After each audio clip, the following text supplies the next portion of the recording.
Senin tanggal 15 Juli 2019 merupakan hari pertama masuk sekolah baik pelajar sekolah dasar hingga pelajar sekolah menengah atas. Setelah libur panjang, kenaikan kelas dan kelulusan, hari Senin ini merupakan hari pertama masuk sekolah.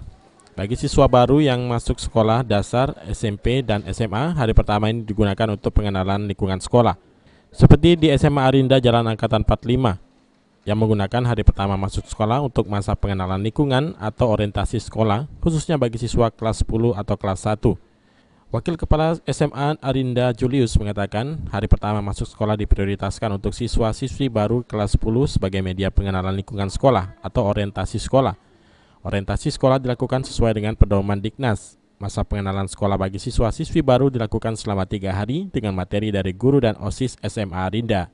Pembukaan pengarahan dari Bapak Kepala Sekolah, sudah itu pengenalan lingkungan sekolah, sama nanti materi tentang pembelajaran, tata tertib, pengenalan lingkungan, itu materi lagu-lagu nasional, lagu-lagu daerah.